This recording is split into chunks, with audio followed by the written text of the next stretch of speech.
তোমার স্কিন কি খুব ড্রাই, রাফ আর নিস্তেজ হয়ে গেছে?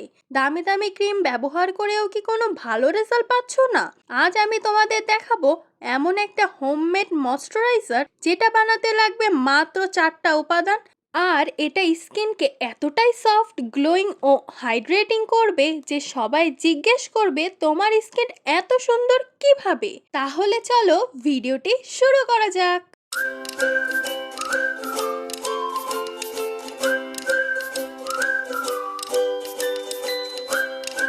প্রথমে আমি এখানে 2 চামচ পরিমাণ অ্যালোভেরা জেল নিয়েছি। অ্যালোভেরা জেল আমাদের স্কিনকে রাখে ঠান্ডা, হাইড্রেটিং ও ন্যাচারাল গ্লো আনতে সাহায্য করে। তারপর আমি এখানে গ্লিসারিন নিয়েছি 1/2 চামচ পরিমাণ। গ্লিসারিন স্কিনের ভেতর থেকে ময়শ্চারাইজার লক করে রাখে, তাই ড্রাই স্কিন ইনস্ট্যান্টলি সফট লাগে। এরপর এখানে আমি 1 চামচ পরিমাণ আমন্ড অয়েল অর্থাৎ বাদাম তেল নিয়েছি। বাদাম তেলে আছে ভিটামিন ই, যেটা আমাদের স্কিনকে হেলদি, সফট আর ব্রাইট করতে সাহায্য করে। লাস্ট উপাদান নিয়েছি 2 চামচ রোজ ওয়াটার। রোজ ওয়াটার আমাদের স্কিনকে ফ্রেশ রাখে আর একটা ন্যাচারাল গ্লো এনে দেয়। প্রত্যেকটা উপাদান খুবই ভালোভাবে মিক্সড করে নেব যতক্ষণ না ক্রিম টেক্সচার চলে আসে। কিভাবে ব্যবহার করবে?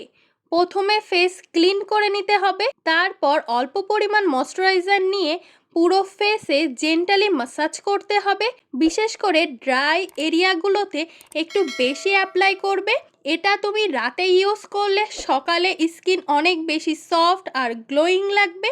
তোমরা চাইলে সকালেও এটা ব্যবহার করতে পারো। তোমরা এটা যে কোনো পরিষ্কার কৌটায় এটা রেখে স্বাভাবিক টেম্পারেচারে 10 থেকে 15 দিনের জন্য সংরক্ষণ করতে পারবে। ফ্রিজে রাখলে এটা 1 মাস পর্যন্ত ভালো থাকবে। ফ্রিজে রেখে ব্যবহার করলে আরও ভালো রেজাল্ট পাবে। ভিডিওটা যদি ভালো লাগে তাহলে অবশ্যই একটা লাইক দিও আর আমার চ্যানেলটি সাবস্ক্রাইব করো আর কমেন্টে গ্লো লিখো, তাহলে আমি তোমাদের জন্য আরও সিক্রেট স্কিন কেয়ার রেমেডি নিয়ে চলে আসবো।